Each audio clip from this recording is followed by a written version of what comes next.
So it's been almost 2 weeks since Super Bowl 57, and if there was any doubt that the NFL is still the king of American sports, just take a look at the ratings. 113 million viewers. An NBA Finals game is probably happy if they draw a tenth of that. Just look at this past Christmas, a day that historically the NBA kinda owns. Ratings were actually up for the NBA this year. They managed to pull in on average 4.31 million viewers across their 5 games. Pretty good numbers, but Christmas did fall on a Sunday. So how'd the NFL do? Jesus Christ! Not a great look for the NBA, getting stomped out by the NFL on what is traditionally your day. Yet we constantly hear about how the popularity of the NFL is declining while the NBA's is increasing, especially among younger people. The NFL's poor handling of social issues as well as increasing long-term health concerns inherent to playing football has turned a lot of people off from the sport. And yet if we go by the numbers, the NFL's lead is still as big as ever. So looking to the future, could the NBA ever be as popular as the NFL?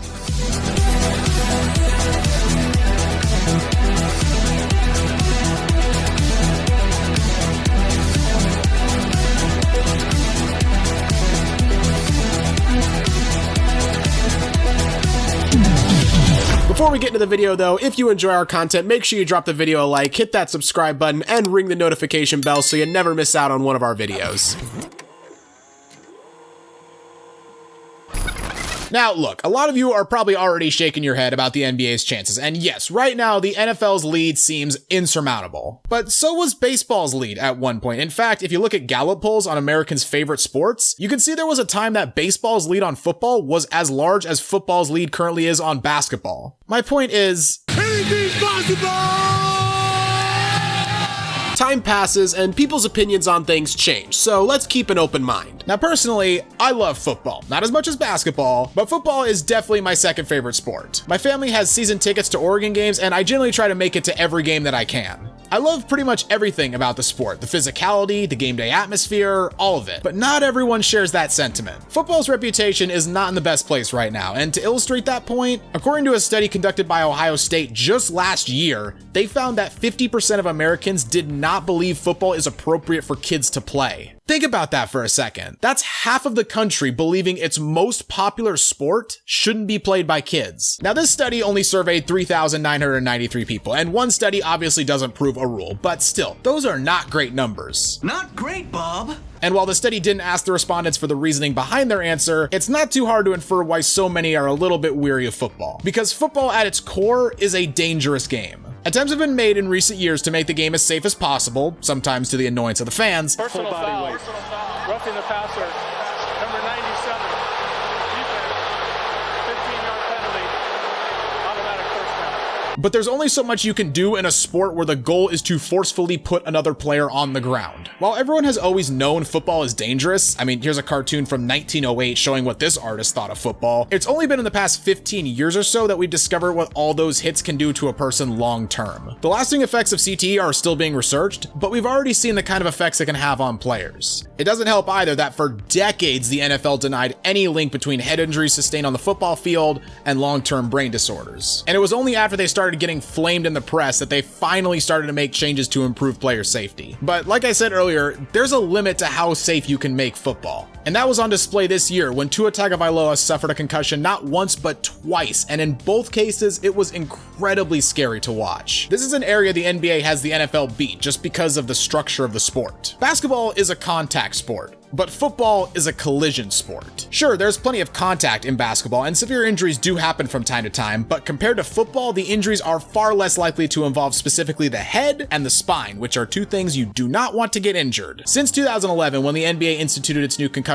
protocol, the NBA has averaged roughly 17 concussions per season. The NFL, by comparison, recorded 135 players with concussions entering week 17 of this past season. And concerns about the pros have trickled down to concerns about everyone else. I mentioned before about how 50% of the country thought football was inappropriate for kids, and we're seeing that in action. Youth participation in football has been steadily declining for years, and incidents like Tua's concussions and Damar Hamlin's collapse have only heightened people's concerns. It is important to note that youth participation participation in basketball is also decreasing, though not at the same level as football. So this could be more about a general shift in kids' attitudes about organized sports, but that's a story for another video. Sometimes foreshadowing is relatively obvious. Regardless, I think it's undeniable that football's association with traumatic brain injuries has drastically hurt its reputation with a lot of people, and if more and more studies come out about the negative effects of CTE, it's not unthinkable that we would see participation in football drop even further. Even if the NFL can weather this, and for the time being they probably can, a survey by Statista in April of 2021 showed that basketball had overtaken football as the sport played the most by Americans, although football still ranks as the most popular sport to watch by a pretty big margin too. But negative perception of the sport itself is one thing, and it's largely out of anyone's control. Now the negative perception of the NFL, that's entirely different. The NFL in the past 15 years or so has been famously bad at handling its various controversies. From Ray Rice to Aaron Hernandez to Deshaun Watson, the NFL has gotten so many things wrong from a PR perspective, and that's not even considering them covering up the concussion issue. The one that I personally think had the biggest effect though, especially on the younger generation, is Colin Kaepernick. Now I know this is a sensitive subject, and a lot of people feel very strongly, one way or the other. I don't. Kaepernick's protest never bothered me in the slightest, and I would have no issue if he was signed tomorrow and resumed kneeling during the anthem. Kaepernick hasn't played in the NFL since 2016, the year he began his protests, and many believe that the league owners colluded to keep Kaepernick out of the NFL entirely. Suspicions were so great that Kaepernick actually filed a grievance in October 2017, accusing the NFL owners of just that. After about a year and a half, Kaepernick and the NFL reached a settlement, and the grievance was withdrawn. And ever since then, once a year or so, we hear from Kaepernick expressing his desire to continue playing, or that he's working out for a team. In fact, he most recently worked out for the Raiders in 2022. Kaepernick's extended exclusion from the league has continued to be a sticking point for a lot of people, believing that he was essentially blackballed due to his political views. And as I mentioned before, Kaepernick is only one of the many issues the NFL has had to deal with. It's important to note, though, that some of them aren't the league's fault. With Deshaun Watson, for example, the league obviously could have given him a longer suspension, but in regards to Watson's record-breaking guaranteed contract, if Cleveland wants to make a dumb move and offers him that deal, I don't think the league can step in and just say no. Still, all of this has contributed to the NFL's reputation taking a pretty significant hit, especially among millennials. A 2014 study found that 61% of millennials identified the NFL as being a sleazy organization. And that survey was taken pre-Kaepernick, and given the fact that most millennials supported Kaepernick, it's fair to assume that that number has only increased. The NBA has done pretty much the opposite, making a much more concentrated effort to address social issues. That being said, they're not without their faults either. Couple that with the increasing concerns regarding player health in football compared to basketball, and it's not hard to see why the NBA has become the preferred league among a lot of millennials and Gen Zers. The NBA also has a significant leg up on the NFL on social media. The NBA's Instagram page, for example, has more followers than the NFL, MLB, NHL, and MLS Instagram pages combined. The NBA even has more followers than the English Premier League by a pretty big margin too. The NBA is also the head of the pack on YouTube, Twitter, TikTok, and even Facebook. Leagues are always working hard to capture the next generation of fans, and in recent years, the NBA has proven far more capable of that than the NFL. The NBA has also done a significantly better job growing their overseas popularity. The NFL has tried to play catch-up in recent years, holding games in London, Munich, and Mexico City, but the NBA has been working to grow its popularity overseas since the Dream Team in 1992. And with so many of the league's best players right now being foreign, including their next generational prospect, it's safe to say that basketball right now is much more appealing to the global market than football. So the popularity of the sport of football is seemingly on the decline, and the NFL's reputation among younger fans has dipped while the NBA's has risen. One would think that the NBA just needs to wait it out, and over time they will naturally overtake the NFL. Well, that might happen, and the NBA has definitely closed the gap, but that gap still is what it is for a few reasons. Let's get away from how people perceive the leagues and focus more on how the league sells their product. The NBA sells itself almost exclusively on its superstar players. Whether it's LeBron, Giannis, Luka, KD, Steph, whoever. If you watch NBA advertisements, they almost exclusively try to sell the games based on whatever superstar is playing. And it makes sense for the NBA to do this. It is, after all, the sport where the stars are the most visible and where they have the most impact. Plus, it's a strategy that's proven successful for the NBA throughout its history. The NBA, after all, experienced an unprecedented level of growth in the 1980s due to Magic Johnson and Larry Bird, and they continued that reputation into the 90s with the arrival of Michael Jordan. And then Jordan retired. This is where it became evident that this strategy was a double-edged sword. After Jordan retired in 1998, ratings steadily declined before pretty much stagnating in 2004 at roughly half of what they were in 98. This era of basketball was mostly dominated by big men and defense, two things that don't exactly move tickets or draw in ratings. Now, the NBA is in a much better spot right now. Most of the league's most popular players have a much more entertaining play style than players of years past, and the increased scoring and pace of the game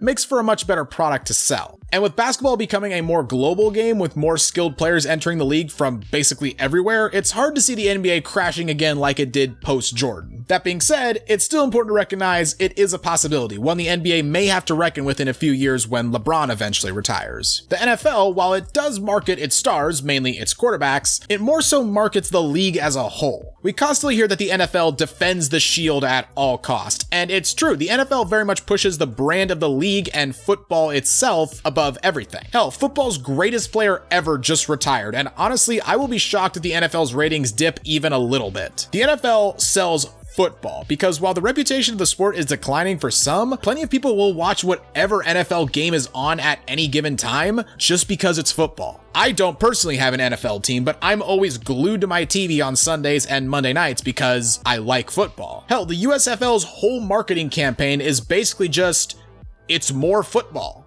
in the spring. That's it. There's nothing else really to it. It's just more football. Now, there's risk in this strategy too. If the reputation of the league suffers, then popularity can also take a hit, but it's generally more secure, I think, than the NBA's strategy. The NFL weathered the storm of 2016 to 2018 when their viewership was really struggling, and they've rebounded nicely. The NBA has never recovered from Michael Jordan retiring. Now, TV viewership isn't the only metric that matters, and it can be somewhat misleading. The NBA's predominantly younger fan base, for example, is probably more likely to follow games on social media or watch them on streaming platforms than watch them on TV. But for now, TV ratings are how we judge success, and the NFL has proven far more resilient in the face of challenges than the NBA. Hell, just go look at their ratings during COVID. It is not even close. So this kind of goes along with how the leagues sell themselves, but I felt like it was worthy of its own segment. The NBA sells its fans on highlights and superstars. In my opinion, they play far more to people who are fans of individual players than fans of teams. The NFL, in addition to everything that I mentioned before, does a better job than maybe any league in the world of selling their fans on hope.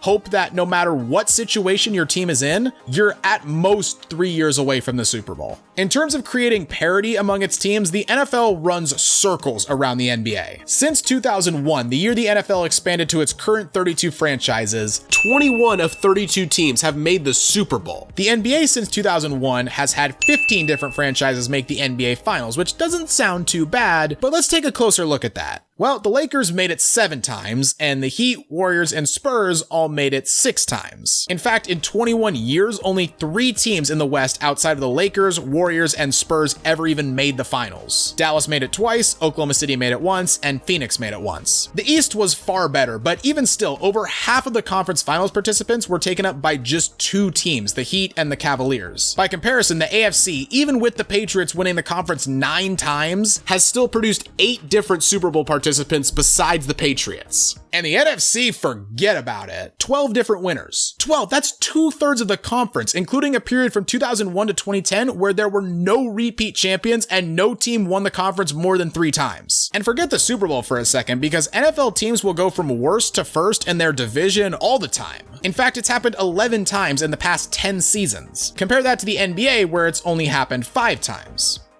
in the league's entire history. With how the NFL is structured with the hard cap and far more players you have to worry about paying, it makes roster turnover much more frequent. Every team in the league at any given moment is a year or 2 away from at the very least making the playoffs. Hell, the Jets haven't made the playoffs since 2010, but they got a nice roster. All they need is a QB, and if rumors are to be believed, they're in the running for Aaron Rodgers. And it's worth pointing out that making the playoffs in the NFL is far better than making it in the NBA, because it's single elimination, and wildcard teams can and and regularly do make their conference championship games, and sometimes they just say fuck it and they go win it all. In the NBA, when you're bad, you're usually bad for a while, generally at least 3 years. Teams of course can rebuild quicker than that, but in the NBA, it's real easy to get stuck in a cycle of losing that can last 5, 6, 7 seasons. See Detroit, Orlando, or up until this year, Sacramento. The parity in the NFL is something that the NBA just can't replicate, and trust me, they have tried. But because of the structure of the two leagues, mainly how their caps work, NFL teams can be rebuilt significantly faster than NBA teams, which in turn is going to keep fans invested. The scarcity part of this is less about building a team and more about when they actually play. As a general rule, if there's a lower supply of something, then it's more valuable. And if you look at the NFL and the NBA, NFL teams are only guaranteed 17 games a season compared to the NBA's 82. There's a reason why earlier when I mentioned my family having season tickets to Oregon football games that I said I'd try to make every game I can. My family has season tickets to Oregon games and I generally try to make it to every game that I can.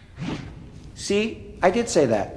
It's because that in an average year, Oregon is only going to play around 7 home games. Compare that to the Blazers, who at minimum will play 41 games, and it means there's roughly 6 times the amount of opportunities for me to see the Blazers play live compared to the Ducks. And thus, I tend to take every opportunity I can to watch a game live at Autzen because I know I only have so many opportunities. For NFL fans, you're going to have more chances to see your team compared to college, but only by a game or 2. And the NFL has done an excellent job of making each Sunday kind of its own event, even if you don't attend a game live. If you do attend the game, there's tailgating leading up to the game, and once you get in the stadium, there's generally a more electric game day experience compared to basketball, at least to me. And if you do decide to stay home, games generally start around 10 a.m. Pacific and will go until 8:30 to 9ish. Plus, if you have something like NFL Sunday Ticket, you can just flip between any of the 5 to 6 games that are on at any given time. The NBA doesn't have one day of the week that they can call their own. Sure, they have national TV games on Tuesdays, Wednesdays, and Thursdays, but I don't know, nothing quite compares to an NFL Sunday. And if Sunday wasn't enough, the NFL also completely owns Monday nights, and to a lesser extent, Thursdays as well.